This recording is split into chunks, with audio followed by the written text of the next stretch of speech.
Here at Fitzroy, who's a Republican from Cadillac. By the way, after this forum, we will be taking a 10-minute break. And once again, go ahead and introduce yourself, sir. You have 3 minutes.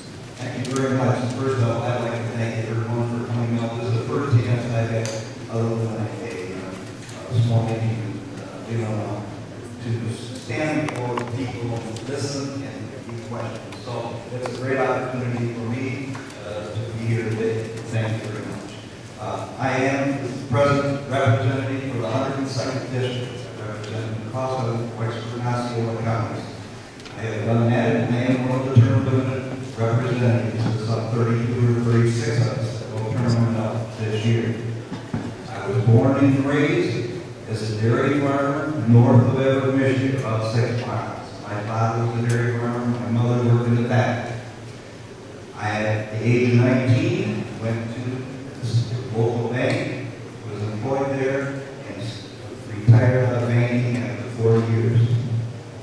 I was a township supervisor. I ran for that when I was 34 years old and held that position until I ran for the House of Representatives. I went to the Addition Community College and became an assessor at 34, and I did the assessing for that township for 28 years as well. And held my certification as a state certified assessor for 33 years. So I still own and operate a family farm. My grandfather started in 1895. My son and I operate that on corn and oats. People say to you, to me, what's your education? What's your background? Well, my background is certainly I graduated from a women's schoolhouse. I went 8 years there. I graduated in Everett High School. I went to the University of Wisconsin Bank School. But my real education didn't come there. My real education came off the street.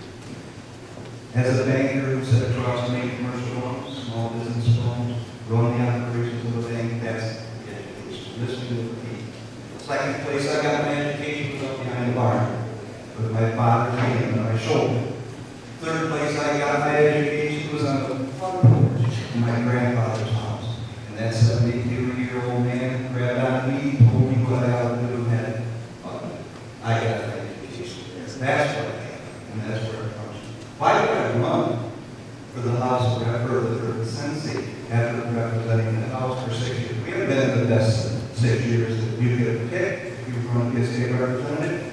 No. 2 reasons. I've lost both my son-in-laws and my daughter. A lot of state jobs, which I mentioned before, a lot of you in the last 2 years. I want my grandson back in the state of Michigan, where I am. Thank you, Mr. Gordon. I'll open over 8 minutes of questioning. Any brief overviews on how you would balance the state budget? Certainly, as a banker for 40 years, it's pretty simple. You have to cut the spending. You have to cut the spending. They have continued to say the budget has been cut year after year. That is not so. You go back to 2001 and look at the budget. It is up. I got there, it was just under 38 billion. It's 44,700 million. Cut the budget. That's what it is. Only thing that has been cut is the proposed budget. Proposed budget, not the real budget. Go back year to year and go look at it. Steps 1, 2, 3. If you have only so much money, $8 billion in your general fund, if you cut 10%, right across the board, equally on all budgets, there are 28 of them coming across the board, 10%, that's $800 million.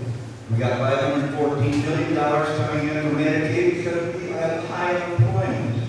And we out the earned income tax credit, which is $310 million. If you take those 3 numbers, $800 million, $514, $320, add them up. How much do we need to balance the budget? $1 billion into the general fund, $425 million school. You have it. It's done. That's how simple that could be done. And no, will be done? No, you can't get that done. But in fact, that's how easy the budget could be balanced. And that's how I look at it through my eyes as a banker. It has to be hard, and it is hard, but we need to do it. I'm sorry, how do you feel about part-time legislation? Yeah. Here's what I believe in part-time legislation. Everything I've heard about part-time legislation is nothing about how it would improve government. It's just we're talking about reducing the cost of our representation. Reduce the cost.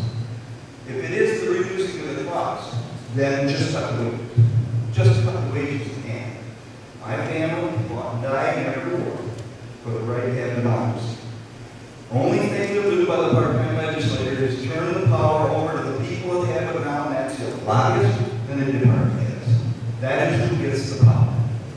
When you reduce your representation to part-time, because you come in, I'm talking enough of the Midwest legislators who are in part-time, they come in and sign a name. That's not what we want to do. You need representation. Democracy means you get represented. So that's how we do it. We have an unemployment rate of about 15% in Michigan. Very low for you. I don't know how you might reduce that. Well, you obviously know. The first step of this thing would say you got a balanced budget. You can't make a decision on your check and make a decision about a car, buy a house, or anything to balance your budget. Get the budget balanced quickly. That you need to do. Now we know how much money we have. Target the money to the areas you want to grow. That is all you turn. We have 30,000 jobs still waiting in the nursing industry that we can't get the nurses out there on this. We're taking 5,000 nurses out of Canada every day to work in this mission. We have to turn that around. We've got 3 to 5 year waiting list in our community colleges right now to get in the nurses here. There's no reason for this. We have to target the money. The areas we want to grow. Healthcare. Go ahead, raise your hand if you have a question. We have Kim walking around with a microphone, and she will find you if you raise your hand. The next question: how do you propose arranging for the Upper Peninsula and or Northern Michigan getting its fair share of tax money representation having to do with roads or education? If you would repeat that, would you repeat that? Michigan, Northern Michigan getting its fair share of tax revenues to help with education. There's a disproportionate amount of money that's going downstate to their school districts. Okay, you'll see me smile a little bit about that because the way we're divided up, we have 14 representatives north of M1. We have a land mass. We have 11 state reps out of the city of Detroit. Is there any way to change that?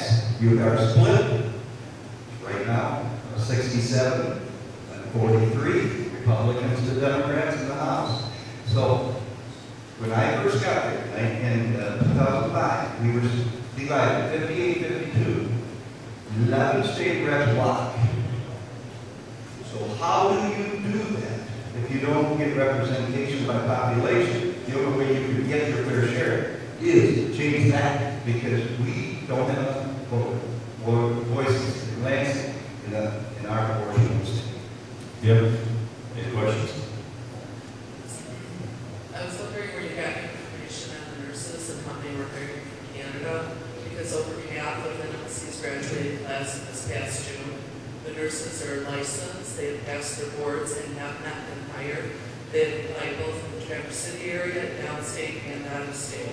So I'd like to know where you get your numbers on the nursing shortage. Yeah. The nursing shortage that I'm told one state, then was that from me being a vice chair of the community colleges in the state. I am the minority vice chair, and that information is coming from the presidents of those community colleges that I represent, saying we're held out 3 to 5 years. And I just asked that statement last week that we can't get them in our community colleges for up to 3 to 5 weeks, and that was just last week. Or 3 to 5 years. So that's where that information comes from. You need to get the numbers from the employers that are not hiring nurses, because like they said, over half of the graduating class is not able to find a job in nursing. I appreciate that, and I will check